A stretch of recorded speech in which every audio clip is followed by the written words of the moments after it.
भगवान अपनी विभूतियों का वर्णन भगवद गीता में कर रहे हैं, अपने बारे में मैं कहाँ कहाँ हूँ। तो क्यों उनको इतना कहना पड़ा?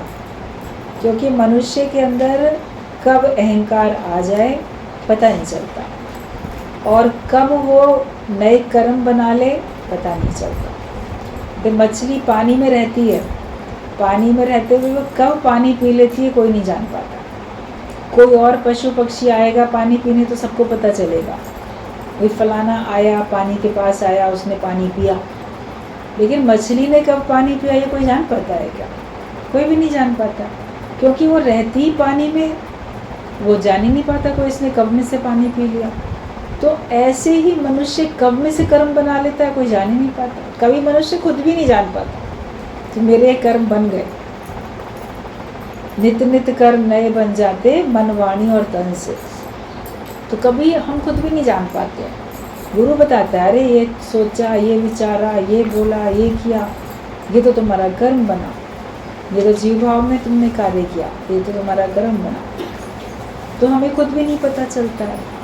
तो मनुष्य अपनी मैं ना करे, जहाँ जहाँ वो मैं करता है, जहाँ जहाँ वो अहंकार करता है, वहाँ वहाँ भगवान कहते हैं कि मैं हूँ, तुम हो कहाँ? तुम हो ही नहीं। कभी पहले जब भगवत गीता कोई पढ़ता है, या बचपन में जैसे हम भी पढ़ते थे, तो लगता था ये तो जैसे पता नहीं क्यों बोला जा रहा है, ये तो इसमें कुछ और आगे बातें नहीं है। इस वाले अध्याय में तो कितना पूरा बस वही है, मैं इसमें हूँ, मैं इसमें हूँ। तो इस वाले जितने भी श्लोक थे इनको बहुत इम्पोर्टेंस नहीं देते थे, महत्वपूर्ण नहीं समझते थे। ये तो साधारण बात बता दी कि हाँ इसमें हूँ, इसमें हूँ, मैं हूँ। तो बस जो जो चीज़ें बताई गई स्थूल रूप से सुन ली और उन्हीं को महत्व दे दिया कि गंगा नदियों में गंगा नदी में हूँ तो हाँ गंगा को महत्व दे दो, ये है ये है। मगर उसमें बहुत सारी बातें समझ में नहीं आती और लोग उल्टा भी समझते थे। छल करने वालों में जुआ मैं हूँ तो जुआ खेलो जी, भगवान ने कहा जुआ मैं हूँ। तो विवेक नहीं है, बुद्धि नहीं है, समझ नहीं है, तो कहते भगवान ने तो कहा है मैं इसमें हूँ। मगर क्यों कहा? और ये जहाँ जहाँ मनुष्य अपनी मैं करता है वहाँ भगवान ने अपने को क्यों रखा? ताकि हम अभिमान न करें।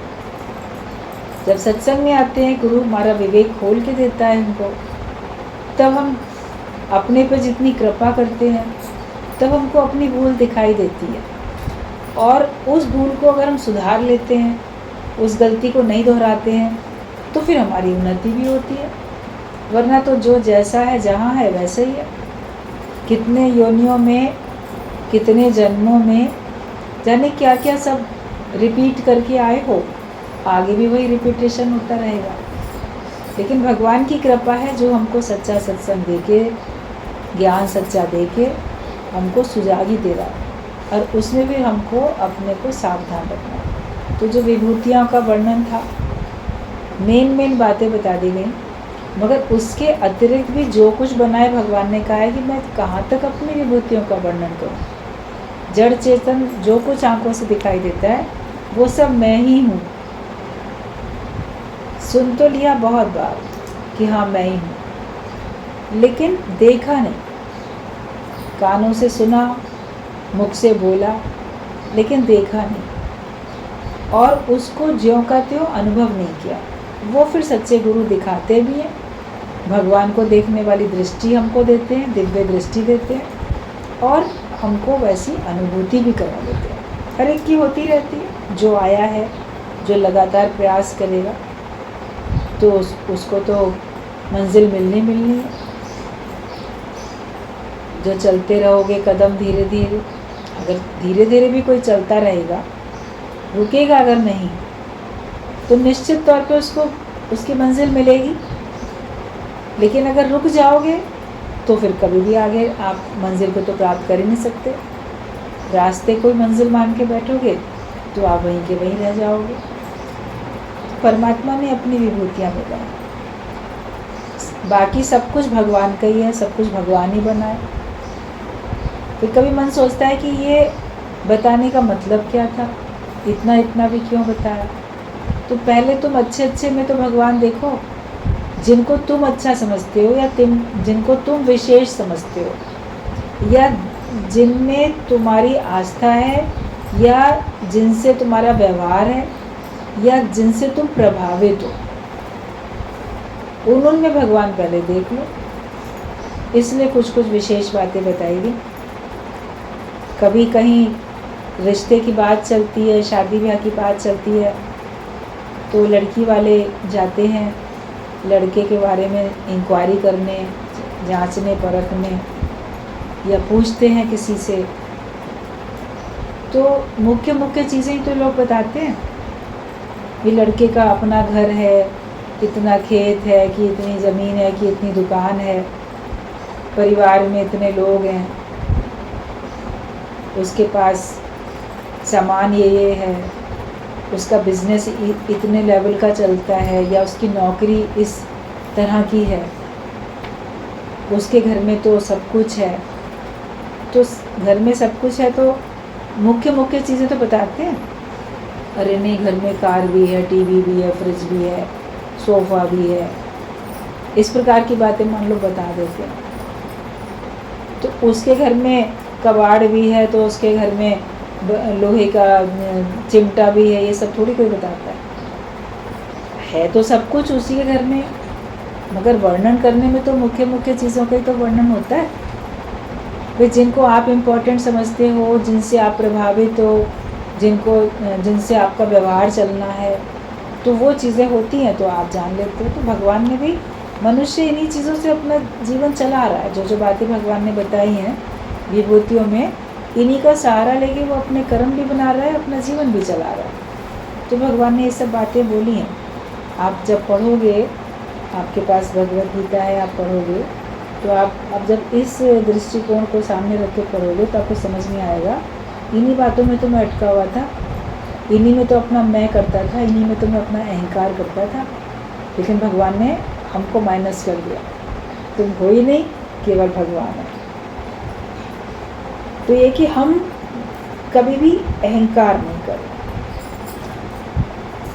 सब जो खास चीज़ें हैं वहाँ उसमें भगवान ने अपने को बताया। यहाँ तक आप लोगों ने सुना कि आदि, मध्य और अंत भी मैं हूँ, और जिसने मुझे जहाँ तहाँ जाना उसने मुझे पूरा जान लिया। किसी चीज़ की शुरुआत भी मैं हूँ, मध्य भी मैं हूँ, अंत भी मैं हूँ। आप अपनी मैं नहीं करो, और जो भगवान को जहाँ तहाँ जान लेता है तो समझो कि वो पूरा जान लेता है।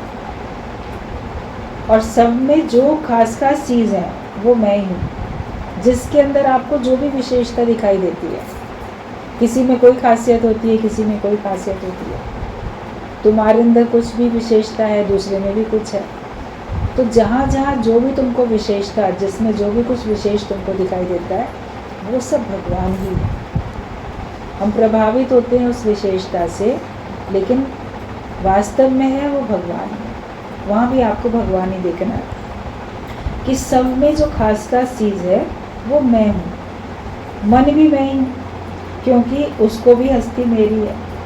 वे मन भी मैं हूँ और उसकी हस्ती भी भगवान के द्वारा बनाई गई है। पहले मन हमारा दुश्मन होता है, हमारे को गलत रास्ते पे लेके जाता है। फिर मन को गुरु ज्ञानवान बना के, ज्योत स्वरूप बना के तुमको देता है। फिर लगता है कि जैसे अब मैं रहा नहीं, मन मेरे से अलग नहीं रहा, वो भी मेरा ही रूप है। फिर ना मैं मन ही रहा, ना मैं तन ही रहा। सतगुरु मिलने से झगड़ा खत्म हो गया। मैं तन मन कुछ भी नहीं हूँ, सब जगह है तो भगवान ही है।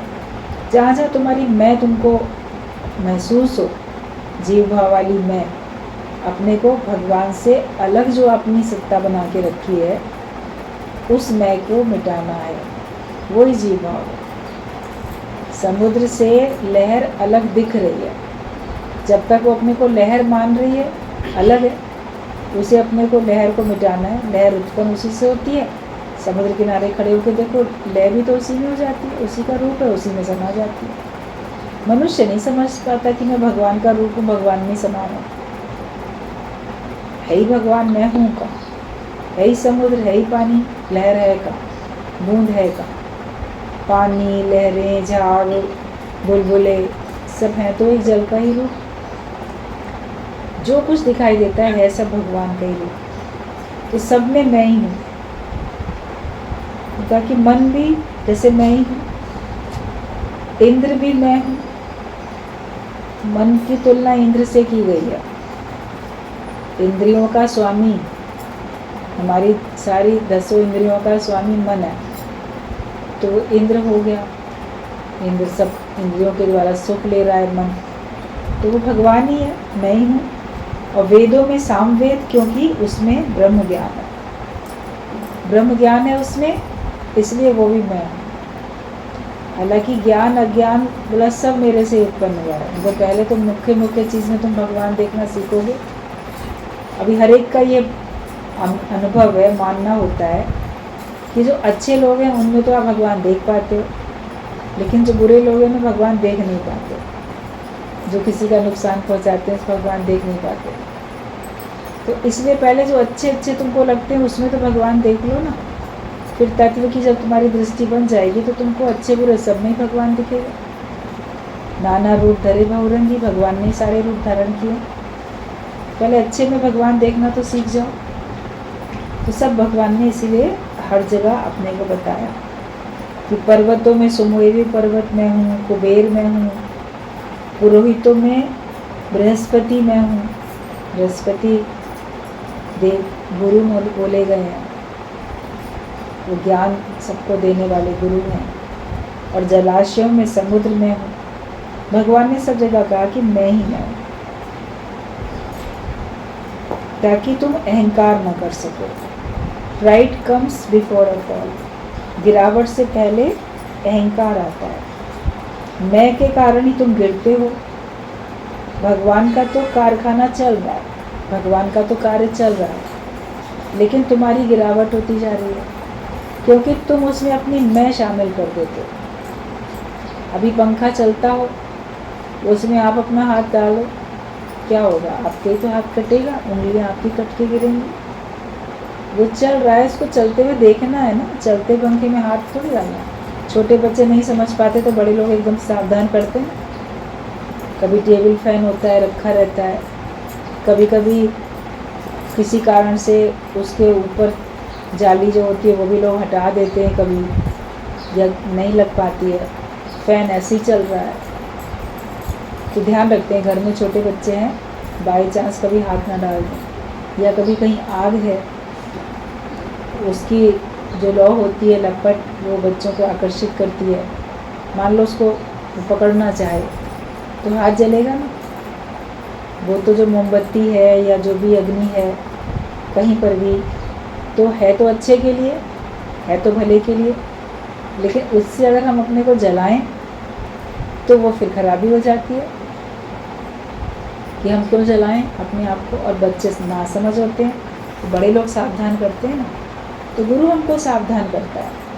हमें नहीं पता कि हम क्या करेंगे जो हमारा फ़ायदा होगा, या जो हम कर रहे हैं उससे मेरा नुकसान हो रहा है, ये हमें नहीं पता होता, लेकिन गुरु को पता होता है। इसलिए अपना जीवन सौंप के जो बैठता है उसका जीवन संवर जाता है। कारीगर के हाथों में अगर आपने अपने को सौंप दिया तो वो तुम्हारे में से सुंदर परमात्मा की मूर्ति छेनी हथौड़ी से बना के प्रकट करके तुमको देगा। लेकिन अगर तुम नहीं सौंपोगे, हट जाओगे, तो आधे अधूरे ही रह जाओगे। 2-4 छेनी हथौड़ी पड़ी होंगी तो वो तो और भी ऐसा अजीब सा लगेगा। आधी बनी मूर्ति की कहीं कोई पूजा नहीं होगी। पूरे बन जाओ ना, पूर्णता में आ जाओ। अधूरापन अपने अंदर में रहना नहीं चाहिए। अहंकार हमको गिरावट में लेके आता है, अहंकार हमको अधूरा बना देता है, और अपने इस मैं के कारण चलते। तो भगवान का कारखाना तो चल रहा है, तुम मैं क्यों करते हो? मैं करूँगा, मुझे करना है, मुझे नहीं करने दिया गया, मेरा ये काम है, मैं ही अच्छा करता हूँ। बहुत अंदर में अभिमान होते हैं मनुष्य को अपने कार्य करने के। तो भगवान के चक्र में तुम अपनी उंगली क्यों डालते हो? रूम टू रूम दान होता था, बाहर वाला अभिमान करता है। ये दृष्टांत अभी कुछ दिन पहले सुना है आप लोगों ने कि आगे वाले कमरे से दान मिलता था, पीछे वाला देता था उसको। तो आगे वाला कि लोग प्रशंसा कर रहे हैं और वो भी चुपचाप सारी प्रशंसा खुद ही ले ले कि मेरी वाहवाही हो रही है। मगर एक बार लोगों ने कहा ये है तो इतना गरीब सा, इतना तो अमीर नहीं है कि रोज़ इतना इतना दान देगा, इसके पास आता कहाँ से जो इतना देता है। इंक्वायरी की गई तो पता चला जो पीछे के कमरे में रहता है वो सेठ है, वो इसके द्वारा दिलवा देता है कि चलो आगे तुम बैठे हो, तुम ही दरवाजे से जो जाए उसको दे दो। तो जब लोगों ने इंक्वायरी की, पता चला, तब उसकी कितनी निंदा हुई होगी कि देखो देता तो कोई और था और ये नाम अपना करता था। तो वास्तव में जो भगवान का भक्त होता है वो अपना नाम करता ही नहीं है।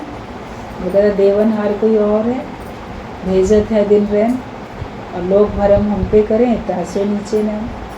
कि लोग हम पे भ्रम कर रहे हैं कि हम देने वाले हैं, तो वो तो झेप के कारण से शर्मिंदगी है, अपनी निगाह ही नीचे रखता है, अपनी निगाह नीचा करके दान देता है, मतलब कि निरहंकारी होकर देता है कि मैं नहीं देने वाला हूँ। भगवान ही तो है जो दिन रात हमको भेज रहा है, हमको दे रहा है। अगर ईश्वर तुम्हें ना दे तो क्या तुम किसी को दे सकते हो? तो नाम हो तो उसी का हो ना, तुम्हारा नाम क्यों हो? अपना नाम करने की क्यों इच्छा होती है? बोलो नाम बस भगवान का ही होना चाहिए, क्योंकि उसी का नाम सत्य रहने वाला है। तुम सबके नाम तो, हम सबके नाम तो मिटने ही वाले हैं। लाखों करोड़ों अरबों खरबों अनगिनत इस सृष्टि में अनेकों बार लोग आए और गए, रहा ना नाम निशान, ना नाम रहा ना निशान बचा उनका। लेकिन राम नाम सत्य है। बोला जाता है कि सत्य तो भगवान का नाम है, वो ही हमेशा रहता है, भगवान का नाम सत्य रहता है। तो तुम अभिमान नहीं करो, तुम्हारे द्वारा भी कुछ हो रहा है तो बोलो भगवान की कृपा है, भगवान मेरे द्वारा कराते हैं, निमित्त में। तुम मैं करते हो तो तुम्हारी मैं ही दुखी सुखी होती है। अगर भगवान जहाँ तहाँ देखें तो अपनी मैं तो गुम हो जाएगी। भगवान ने कहा है अपनी इच्छा नहीं करना, ईश्वर इच्छा से ही होकर उस ईश्वर इच्छा पर ही चलो। अपनी इच्छा से कुछ करोगे तो तुम्हें तकलीफ मिलने वाली है। ईश्वर इच्छा से जो कुछ तुम्हारे सामने आएगा उसमें तुम्हें सुख मिलेगा। एक संत जा रहा था किसी राज्य में से, ऐसे उसको जब होके जाना पड़ा, तो जैसे उसने उस राज्य की सीमा में प्रवेश किया तो वहाँ पे राजा के सैनिक थे, उन्होंने तुरंत उस संत को पकड़ लिया। बोले आप चलिए महल में। बोले क्यों, क्या बात है, क्यों महल में चलें, हम तो अपने रास्ते पे जा रहे हैं। बोला नहीं, आपको हम अपने इस राज्य का राजा बनाएंगे। बोले मुझे क्यों बनाओगे राजा?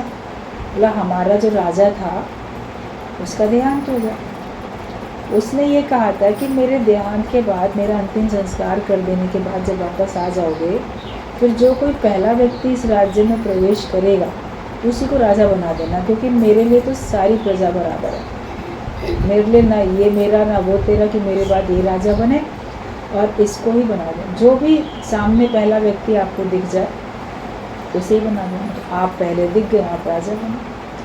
और मानिए आप बात, ये हमारे राजा की अंतिम इच्छा थी। हम सब राजा से बहुत प्रेम करते थे। तो संत ने कहा ठीक है, जैसे ही ईश्वर की इच्छा भी, मैं तो जा रहा था कहीं अपने रास्ते पे, रटन पे, आप लोग चाहते हो तो ठीक है। तो उसको राजा बना दिया गया।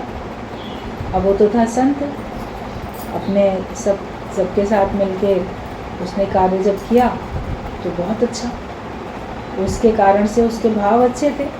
तो सारी प्रजा पहले ही सुखी थी, बहुत सुखी हो गई, सारी प्रकृति अच्छी हो गई, खुशहाली सब तरफ छा गई, प्रकृति भी बहुत अच्छी हो गई, खेती बाड़ी अच्छी, सब कुछ अच्छा। उन्नति देख के पड़ोसी राजा जो था उसको ईर्ष्या हुई। तो वो कहता है कि यहाँ पे हम वो करते हैं, सेना अपनी लेके युद्ध करते हैं ताकि इसको जीत लें।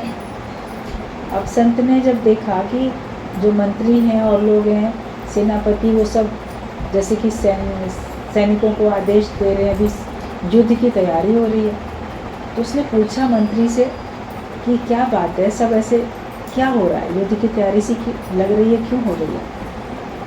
तो उसने कहा कि महाराज, जो ये पड़ोसी है राजा, वो युद्ध करने के लिए आ रहा है, तो हम लोग की भी सेना कोई कम नहीं है, तो हम लोग भी युद्ध करेंगे, तो वो हमको जीतना चाहता है, तो हम लोग इसलिए युद्ध के लिए सब तैयार हो रहे हैं। तो संत ने कहा वो हम लोगों से युद्ध करना क्यों चाहता है, हमारा तो उससे कोई वैर विरोध नहीं है, युद्ध क्यों करना चाहता है। तो कहा वो इस राज्य को अपने राज्य में शामिल करना चाहता है, इसलिए वो युद्ध करना चाहता है, वो यहाँ का भी राजा बनना चाहता है। तो संत बोला अगर इतनी बात है वो यहाँ का राजा बनना चाहता है तो वैसे ही आके मांग ले, वैसे ही कह दे, हम वैसे ही दे दें। युद्ध करने का क्या मतलब है, युद्ध करने में तो दोनों तरफ की सेना के कितने लोग मारे जाएंगे, बड़ी बर्बादी होगी। तो तुम लोग उसको हमारी तरफ से संदेश पहुंचा दो। अब जब संदेश पहुंचाया वो राजा तो बड़ा खुश हो गया। आया तो क्या संत ने कहा कि देखो हम तो हैं वैसे ही संत, हमें तो कुछ चाहिए नहीं, अगर तुम इस राज्य को अपना बना के इसको संभालना चाहते हो, जो तुम्हारा बन जाएगा, तुम्हारी जिम्मेदारी है, तुम इसका सारा देखभाल सब कुछ तुम करोगे। तो अगर तुम संभालना चाहते हो तो तुम वैसे ही ले लो, मैं तो निकल के जा ही रहा था, मैं चला जाऊँगा, हमको इसमें अटके हुए थोड़ी। तो राजा उसने कहा ठीक है मैं यहाँ का राजा बनूँगा। मगर संत ने एक बात कही कि ये राज्य बहुत अच्छा है और इस राज्य में मुझे बहुत सुख मिला, लेकिन जब तुम यहाँ के राजा बनोगे तो तुम्हें सुख नहीं मिलेगा। और वो कहता है एक तरफ तो आप संत हैं, दे भी रहे हो मुझे राज्य, ऊपर से श्राप दे रहे हो, श्राप ऐसा दे रहे हो कि मुझे यहाँ पे सुख नहीं मिलेगा, ऐसा क्यों कहा आपने। तो उसने कहा कि ये राज्य मुझे ईश्वर इच्छा से मिला था, इसलिए मुझे सुख मिला, लेकिन तुम इस राज्य को अपनी इच्छा से मांग रहे हो, अपनी इच्छा से छीन रहे हो, इसलिए तुमको इसमें सुख नहीं मिलेगा। तब उसकी बात समझ में आई। संत किसी को कोई बात बोलते हैं तो उनको समझ में आता है, और जो थोड़ी कृपा अपने पे करना जानते हैं उनको समझ में आता है। जो नहीं कृपा करना जानते नहीं समझते, या उनका कुछ हिसाब किताब ऐसा होता है, उनकी बुद्धि में बात समाती नहीं है, शायद उनकी प्रारब्ध में ही दुख होता है तभी वो नहीं करते।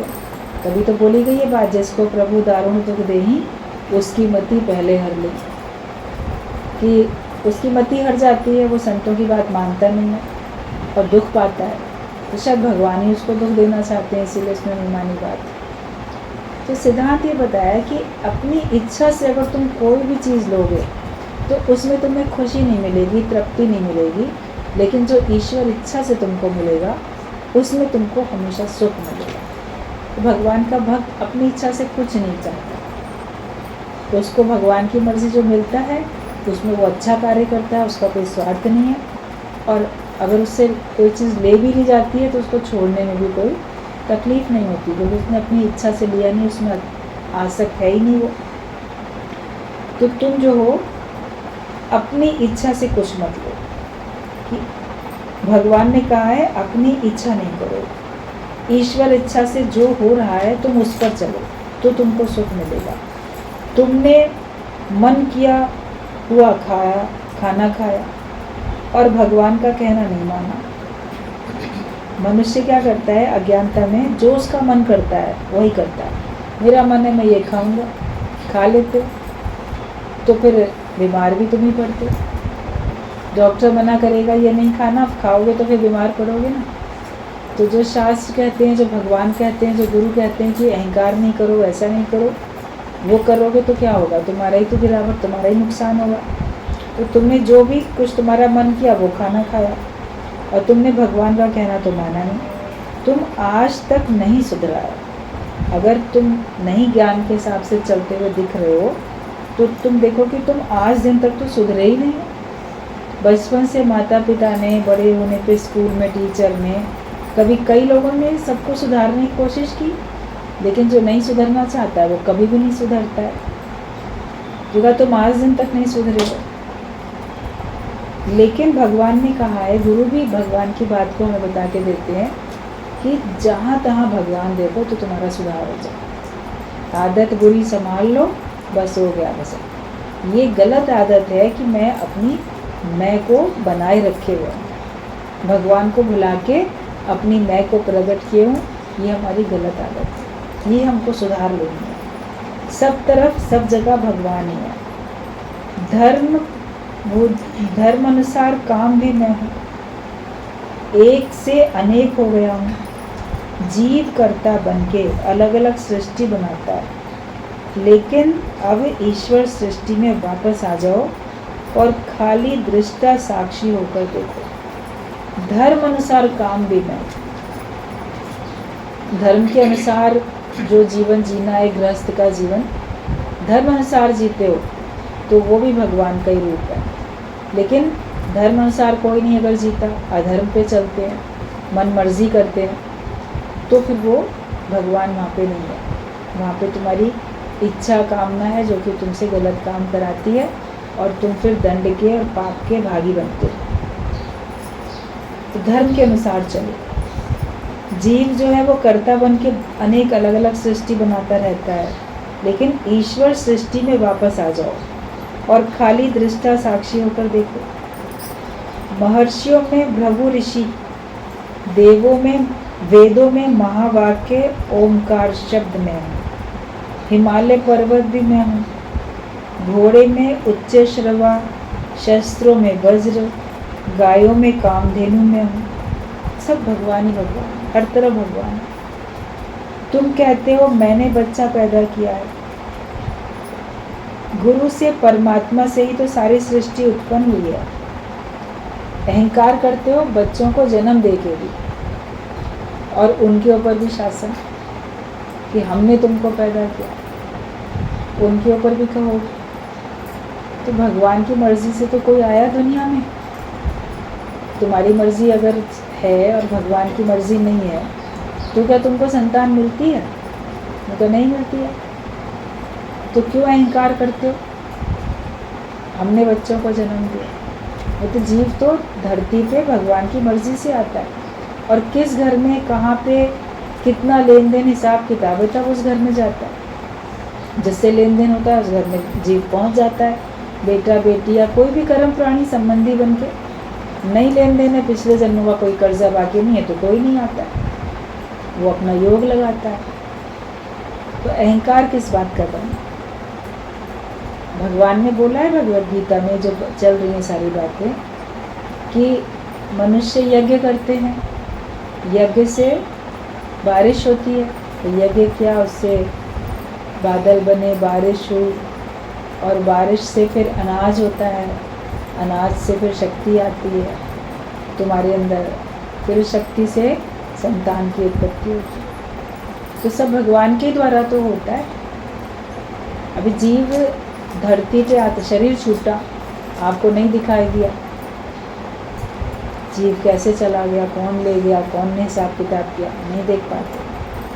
फिर वापस बारिश की बूंदों में जीव को भगवान धरती को भेज देते। किसी किसी बूंद में कौन सा जीव दुनिया में आ रहा है आपको क्या पता? कभी कहा पहला पानी जो है वो पहला जीव है। पानी में जल ही जीवन है, और पहला पानी जीव है भाई। एक एक पानी की बूंद में, बारिश की बूंदों में पता नहीं कितने जीव किस किस रूप में आ रहे हैं। बरसातों में कितने नए नए कीड़े मकोड़े आ जाते हैं, फिर बहुत कुछ आता रहता है। तो जीव जो होता है वो पानी की बूंदों के द्वारा धरती पे आता है। अब वो पानी की बूंदें फिर खेतों में, पेड़ों में वहाँ चली जाती हैं, पौधे उनसे बड़े होते हैं। तो पेड़ पौधे बिना पानी के बढ़ेंगे क्या? चाहिए ना, कोई सा भी फल हो, सब्जी हो, अनाज हो, पानी तो चाहिए। तो उस पानी में जो जीव फिर पेड़ों में चले जाते हैं, फिर वो अनाज के रूप में किस दाने में कौन सा जीव है, किस फल में कौन सा जीव है, वो उसमें जाते हैं। फिर वो फल या वो अनाज दाने दाने पे लिखा है खाने वाले का नाम। भगवान जानते हैं कि कौन सा अनाज, कौन सा फल किसके मुख में जाए, क्योंकि उस फल या उस अनाज में अगर कोई जीव है और वो फिर इसके अंदर जाएगा और फिर इसके घर में जन्म लेगा, वो तो भगवान ही जानते हैं। तभी कहा गया दाने दाने पे लिखा है खाने वाले का नाम। तो फिर जब खाता है व्यक्ति तो वो उसमें शक्ति के रूप में पुरुष के पास चला जाता है, फिर वो स्त्री को देता है, तो वहाँ उसकी पालना होती है, फिर वो जन्म ले लेता है उस जीव के रूप में, पशु पक्षी मनुष्य कोई भी रूप में आता है। खा तो सभी रहे ना, अन्नमय कोश तो सबके अंदर में। तो भगवान की कैसी कैसी व्यवस्था चल रही है, भगवान कैसे कैसे कर रहे हैं। मनुष्य अहंकार क्यों करता है? भगवान हमारे अहंकार को ही तोड़ते हैं, उससे हमको बचना है। कसब भगवान के द्वारा होता है कि परमात्मा से ही सारी सृष्टि उत्पन्न हुई है। अनाज से वीर्य, उससे बच्चा हुआ, और अनाज वृष्टि से, वृष्टि तो मेरे से उत्पन्न हुई, तो सारी शक्ति मेरी है। बारिश तो भगवान ने की, मनुष्य को कोई शक्ति नहीं है। यमराज भी मैं हूँ, आकाश में पाताल में सब में मैं हूँ। शेर गरुण शेषनाग मृगराज सिंह सब मैं हूँ। तत्व ज्ञान के लिए वाद संवाद भी मैं हूँ। मतलब कि ज्ञान के लिए अगर तुम आपस में वार्तालाप करते हो तो बातचीत भी वो मैं हूँ। जो ज्ञान की चर्चा कोई कर रहा है, दूसरा सुन रहा है, दूसरा भी कह रहा है, जैसे आपस में एक हेल्दी डिस्कशन हो रहा है ज्ञान के लिए, तो ज्ञान के लिए जो आपस में वाद विवाद होता है वो मैं हूँ। संसार की बातों के लिए जो वाद विवाद होता है ना, वो लड़ाई झगड़ा होता है, उसमें भगवान नहीं है। भगवान ने कहा ज्ञान के लिए जो तुम बातचीत करते हो उसमें मैं हूँ। आप माया की बातों के लिए, गलत बातों के लिए प्लानिंग करो, डिस्कशन करो या लड़ाई झगड़ा करो तो उसमें नहीं। का तत्व ज्ञान के लिए वाद और संवाद भी मैं हूँ। वाद और संवाद होता है, और दुनिया में वाद विवाद होता है क्योंकि बहस हो जाती है। सवाल भी मैं हूँ, जवाब भी मैं हूँ। अक्षरों में अकार, अ जो है पहला, क्योंकि वो स्वर है और सब में जुड़ा हुआ है। क बोलो उसमें भी अ जुड़ा है, ख बोलो उसमें भी जुड़ा है। वो जैसे स्वर है सबके अंदर, तो वो मैं हूँ। स्त्रियों में जो सुंदरता, धारण शक्ति सब मैं हूँ। काल भी मैं हूँ, कालों का महाकाल भी मैं हूँ। तथा महीनों में माघ का महीना, बसंत ऋतु मैं हूँ। जुआ करने वालों में जुआ भी मैं हूँ। मतलब जुआरी को खराब ना करके दो, घृणा किसी से नहीं करो। फिर जीतने वालों में विजय मैं हूँ। आप जीत गए, मैं जीता, बल से जीता, बुद्धि से जीता, बहस करके जीता, किसी भी तरीके से तुम जीते किसी भी फील्ड में, बोलो वो विजय भी के लिए अहंकार मत करो, वो मैं हूँ। भगवान, वरना जीत की तो खुशी, अरे हम जीते ना, हमने कोशिश की, हमने पुरुषार्थ किए, तो हमने हासिल कर लिया, ये पद हासिल कर लिया, वो जगह हासिल कर ली, तो भगवान ने कह दिया कि जीतने वालों में विजय भी मैं हूँ। तुम्हारी धारण शक्ति, स्मरण शक्ति भी मैं हूँ। विजय का अहंकार तुम ना करो। पांडवों में धनंजय भी मैं हूँ, वासुदेव भी मैं हूँ, और तेरा सखा भी मैं हूँ। कवियों में शुक्राचार्य, वेद व्यास सब मैं हूँ।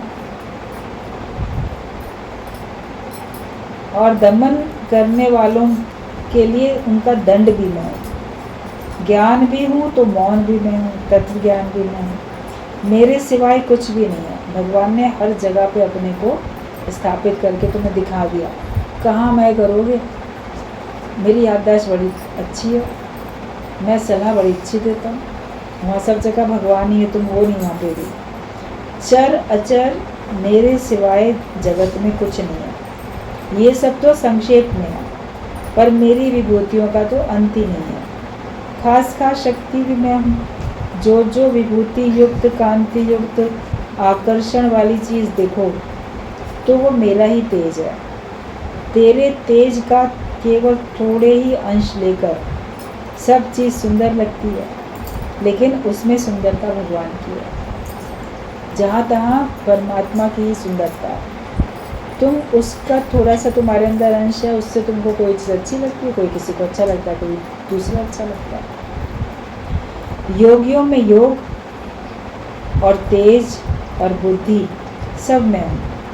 मेरी माया मेरे थोड़े अंश से पैदा हुई है, इतनी बड़ी माया है।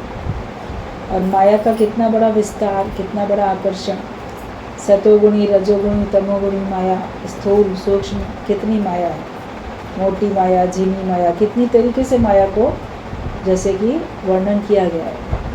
तो कहा वो तो मेरे एक अंश मात्र से मेरी माया उत्पन्न हुई है, भगवान तो उससे बहुत बड़ा है। जैसे तुम्हारे पूरे शरीर में तुम्हारा एक अंश, एक रोम, एक सर का बाल या एक हाथ पैरों का कहीं का एक अंश गोया, एक उससे मान लो इतनी बड़ी माया उत्पन्न हो रही है, तो तुम तो भगवान तो कितना बड़ा है। ये सब तो सैंपल है। Everything is God and everywhere is God. इसलिए मेरे को जानो पर मेरी माया में फंसो नहीं। भगवान सावधान करते हैं और गुरु तो हमारे पर पूरी निगाह रखता है कि तुम फंसो नहीं। जो अगर तुम अपने को उसकी निगाह में रखोगे तो तुम माया में फंसोगे नहीं, और अगर उसकी निगाह में नहीं आना चाहते हो तो माया तो घेर के बैठी है। माया तुम्हारे ऊपर हावी हो जाती है तभी तुम निगाह से बचने की भी कोशिश करते हो। लेकिन जो माया रहित होना चाहता है वो फिर समर्पण करके सामने बैठता है। क्या तुम जानो सब जगह भगवान है और सब चीज़ भगवान है, इसलिए मेरे को जानो पर मेरी माया में फंसो नहीं। अपनी आत्मा को जानकर दूसरा, अपनी आत्मा को ना जानकर दूसरा देखकर तुम फंस जाते हो। इसलिए मेरे को जानो, मेरा गुणगान करो। जानने योग्य मैं हूँ, ना कि मेरी माया है। भगवान ने अपने लिए बोल दिया। आपको लगेगा भगवान ने कितना अहंकार कर लिया, सिर्फ मेरे को जानो, मुझे समझो, जानने योग्य मैं ही हूँ। अब सत्संग में आने के बाद समझ में आता है ना, इस संसार में कितना भी जान लिया, बहुत जानकारी ले ली, उससे क्या हासिल हुआ। संसार में जानने योग्य तो एक भगवान ही है ना, उसको जान लो तो समझो सारी सृष्टि को जान लिया। बाकी माया का तो कोई अंत ही नहीं है। उसको कितना भी जानोगे तो भी लगे हम पूरा नहीं जान पाए। मान भी लोगे तो आपको तृप्ति भी नहीं आने वाली है उसमें। तो जानने योग्य है तो एक भगवान है, प्रेम करने योग्य है तो केवल एक भगवान है। प्रेम हो तो कृष्ण से ही प्रेम होना चाहिए। एक बड़ा अच्छा भजन है ये कि अगर प्रेम हो तो भगवान से ही होना चाहिए। जानना हो तो भगवान को ही जानो, बाकी और सबको जान के क्या करेंगे। अपना बनाना है तो एक भगवान को अपना बनाओ, बाकी माया को अपना बना के क्या करेंगे। वो तुम्हारी बनेगी भी नहीं, माया तुम्हारे संग चलेगी भी नहीं, भरमा देगी तुमको, भगवान से दूर भले कर देगी लेकिन तुम्हारा साथ नहीं देगी। तो वो साथ देती हुई, सुख देती हुई तभी दिख रही है जब भगवान का इशारा है। भगवान चाहते हैं तो हमको भगवान की माया से सुख मिल रहा है। भगवान ना चाहें तो आपके पास सारी माया भरी पड़ी है। आपका शरीर रोगी हो जाएगा या आपके मन में कोई कलेश होगा, घर में कलह क्लेश होगा, तो वो सारा सुख के साधन एक तरफ पड़े, आप तो आंसू बहाते हुए दिखोगे। फिर आपको सुख कहाँ मिल रहा है। अगर भगवान नहीं चाह रहे हैं तो राजा भी दुखिया और प्रजा भी दुखिया। लेकिन जो भगवान के नाम का आधार ले लेते हैं वो ही सुखी होते हैं। इसलिए कहा है कि सिर्फ मेरे को जानो, मतलब केवल भगवान को जानो और मेरा ही गुणगान करो, भगवान का ही गुणगान करो, और किसी की महिमा गाने की ज़रूरत नहीं है। और जानने योग्य मैं हूँ, ना कि मेरी माया। माया को जानने की कोशिश नहीं, भगवान को जानने की कोशिश करो। एक पत्र हुआ आज पूरा।